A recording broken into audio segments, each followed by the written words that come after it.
What's up, everybody? We're back here at the Widespread Panic Warehouse for our first installment of Ask Your Neighborhood ZOEL A Question. So thanks for everybody that put questions in the comments. We're going to do probably a fairly extensive series of episodes on your questions. So if your question doesn't get answered today, we will get to it in future episodes. So one of the questions that we had was about JB's guitars that he uses on stage. There's a red one, which we're going to talk about first, and a black one. So people were asking essentially about these two guitars. This is the red one, and asking the differences between the two guitars and what kind of customization stuff we do to them. So yeah, we'll get right into it. This guitar, it was here before I started working for Panic, so there's probably some things I don't know about it. But at least the backstory of how we got it and stuff. But it did come from Washburn, and it was a sort of a semi-custom kind of thing they built for him.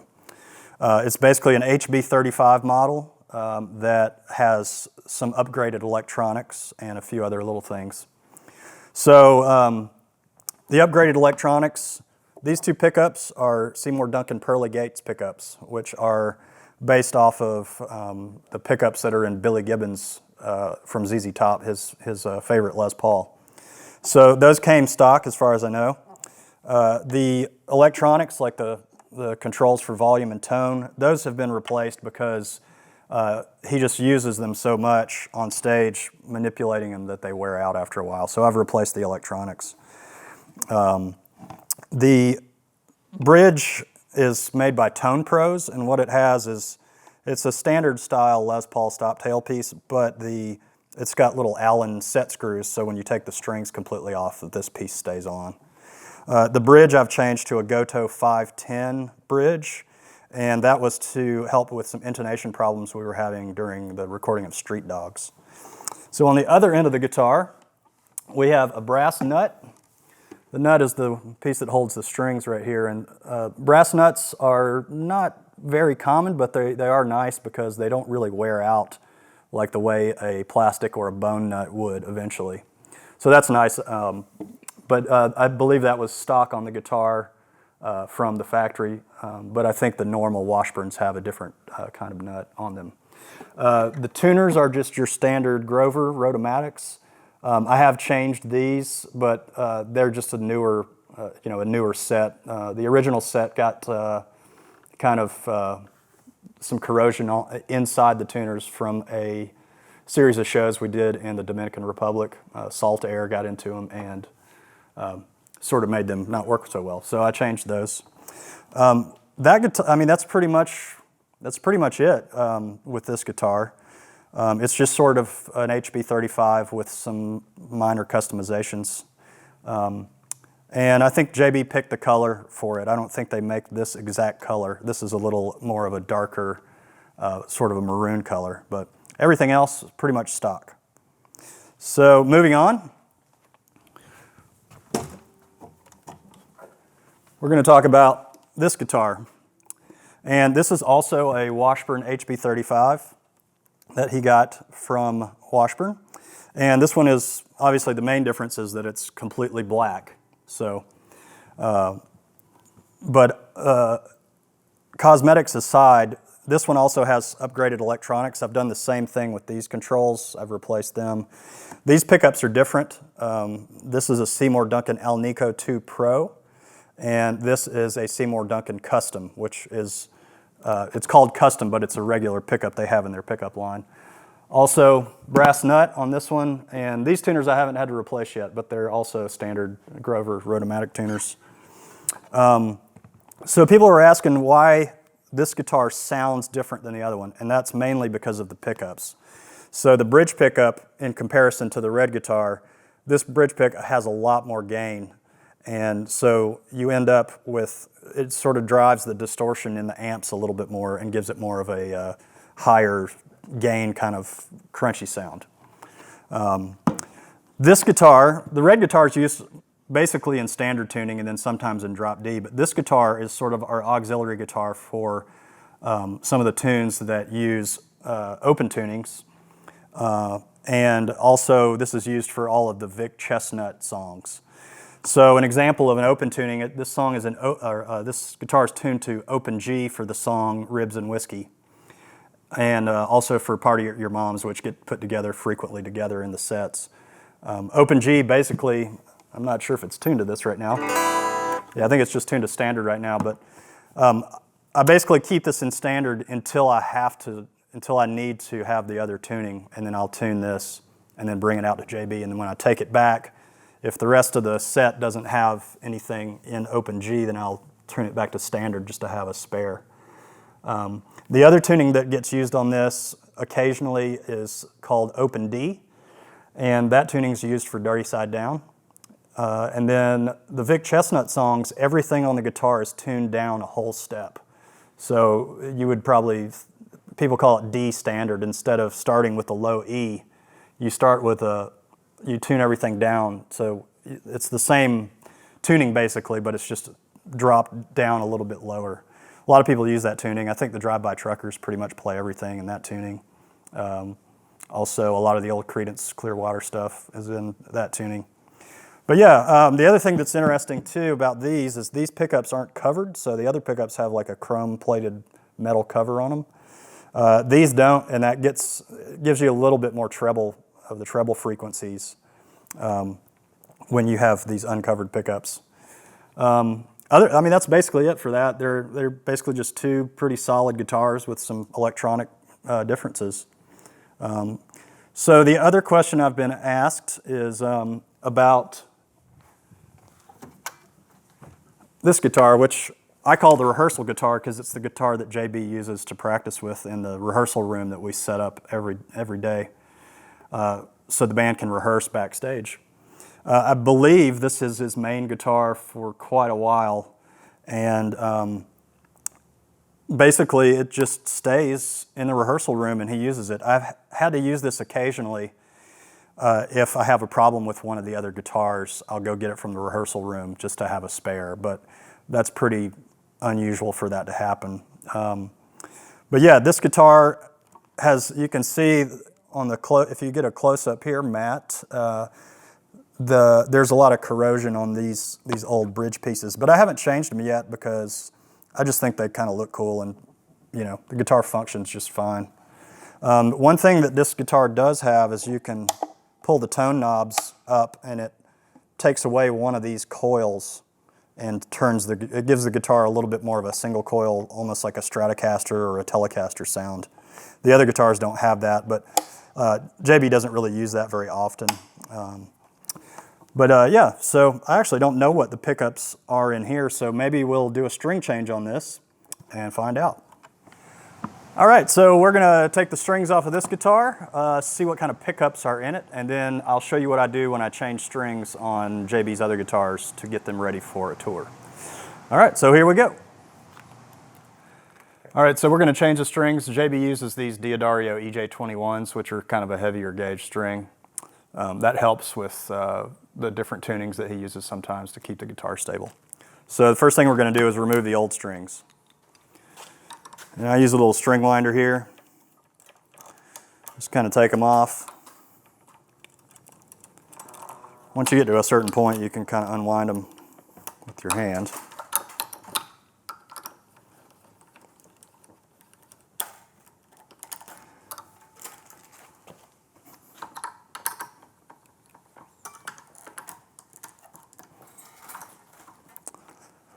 And so what I'm going to do with these old strings is we actually donate our used strings to a charity called Wear Your Music.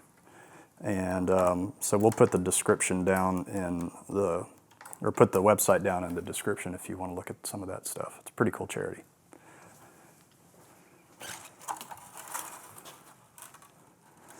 So anyway, I clip them off, clip the curlied ends off.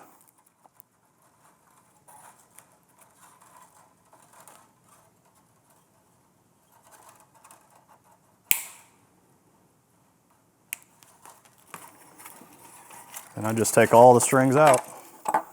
This one doesn't have a Tonepros on it, so the whole bridge tailpiece comes off. These are a little stuck too.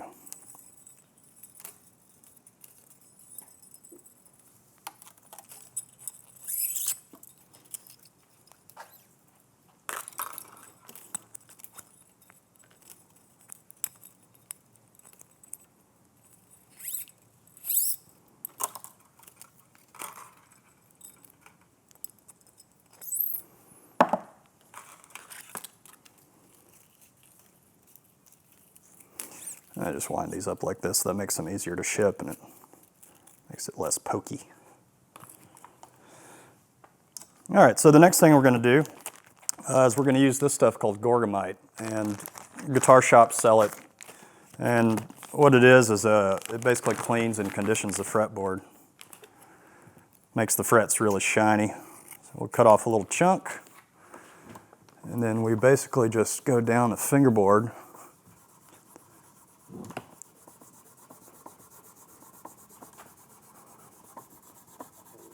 Polish the frets. And then I turn it over and go back the other way.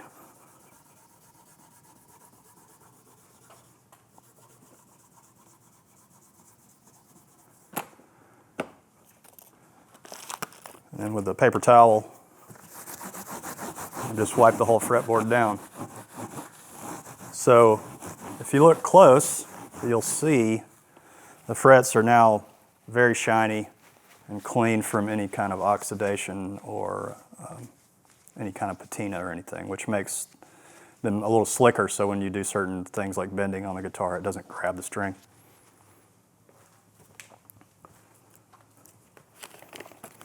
All right, now we're ready to put some new strings on.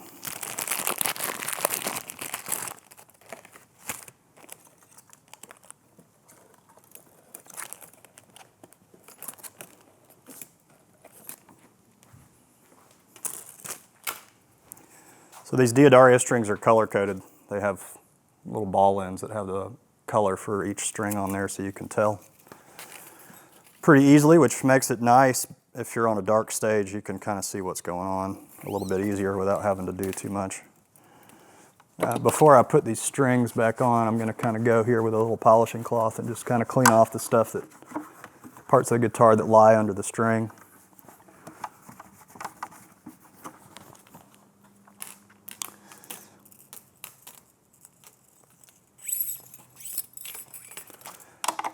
And then what I'll do here is I'll bring the string, where did my string winder go? There it is.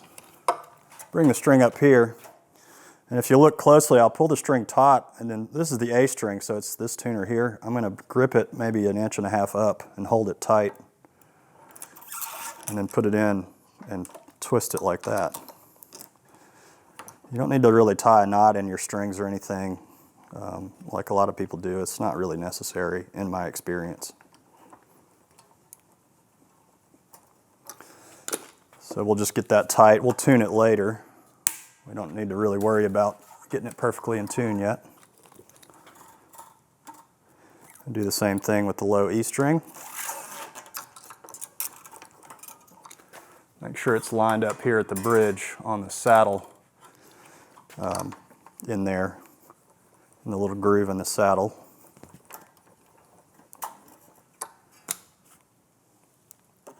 And I just cut these strings off really close. But I'll show you a little trick I learned from Brian Farmer, who was Warren Haynes' guitar tech a while back.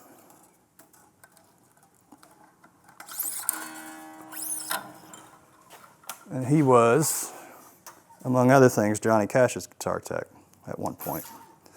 So he knows what he's doing, I would say. So what we're going to do here, we'll go ahead and put this string on, and then I'm going to take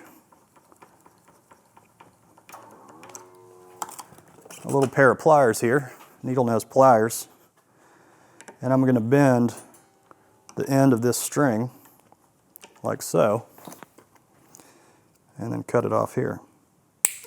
That way you can hit the string and it won't poke you. That's not a bad thing to do if you want to avoid injury for you or your guitar player.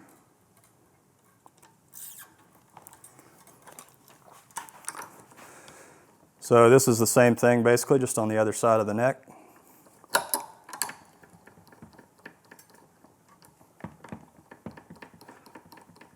And if you look closely, I'm winding the strings down in a coil down the string isn't overlapping at all over itself. And that helps the guitar stay in tune a little bit better. I'll do the same thing here.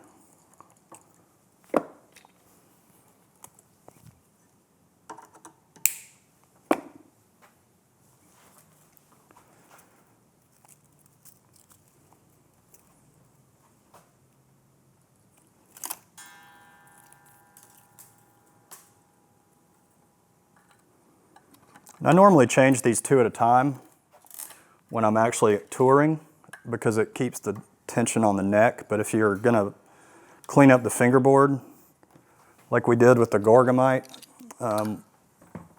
you have to take all the strings off really to do it properly.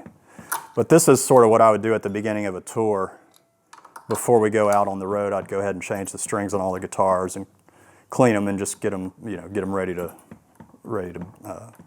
tour with.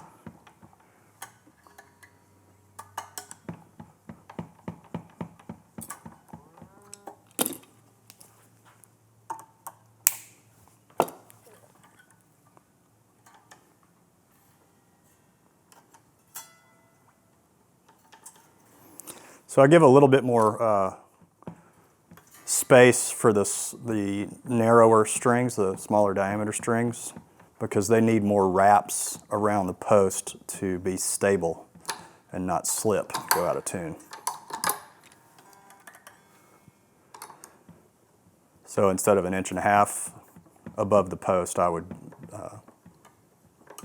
maybe give them 2 inches or something. And you can see the low E string, it's got about 3 wraps maybe, and each string has a little bit more wraps than the other one.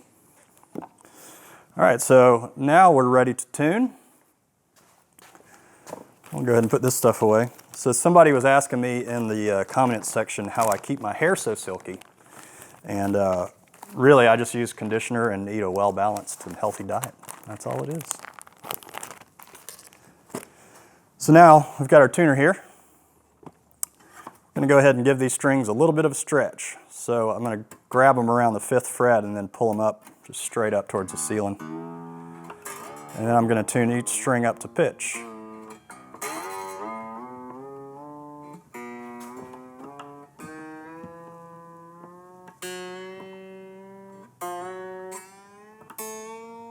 Or close to it. You don't have to tune them exactly. And then we'll give them another stretch. So what we're doing essentially is we're getting some of the extra slop or space in between the strings and the pegs out when we give this little stretch. And if you look closer at the tuner, you can see that I'm actually having to tune the strings up. And that'll happen for a little while until we get all the extra slop out of the tuner, out of the string and the wraps around the tuner. Here's the tuner if you want to check that out. So like this string is more or less on pitch right now, but if I stretch it, you see it's about a 1/2 step low.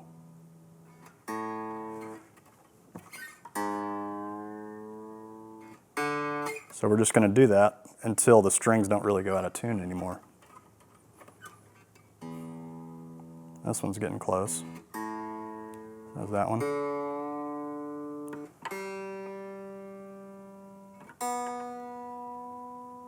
Oh, we forgot to take pickups out. Well, I took them out already, so I know what they are now. They are neck pickup is an Alnico 2 Pro, and the bridge pickup is a Duncan distortion. So I haven't taken them out in a while. I had to do a little bit of work on this guitar like maybe 8 years ago, but I didn't remember, so I took them out before we did this.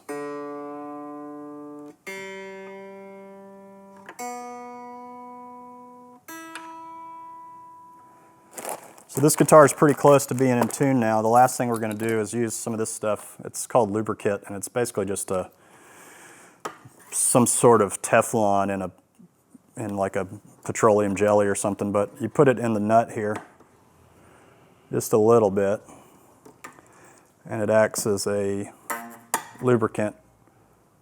You can see where these 2 strings definitely had some graphite applied to the nut at one point, but I don't use that anymore. I use this stuff.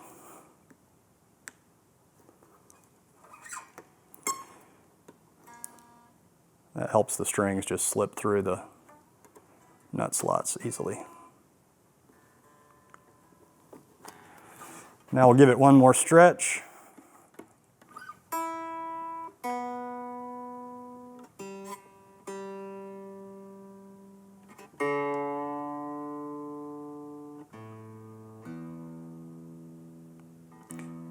And then before the guys get there for sound check, I'll actually tune these guitars with them on a strap and strapped on, because here the gravity, even the small amount of gravity from the guitars, it's pulling it down. So when you tune it like this, it's not really in tune until you put it on, strap it on, and then tune it again. So that's pretty much what I do to prepare all the guitars before we go out on tour. So yeah, that's what I do. All right, thanks everybody for watching our gear video. But the real reason we're doing these videos is because we want to let you know about a charity called Feeding America. Feeding America is a national network of 200 food banks and 60,000 food pantries and meal programs dedicated to fighting hunger in the United States. For over 40 years, Feeding America has responded to the needs of people struggling with food insecurity. If you are able, we would ask you to donate to this organization that does so much good work in communities across this country. A link to Feeding America is in the description below this video. Thank you, and be well.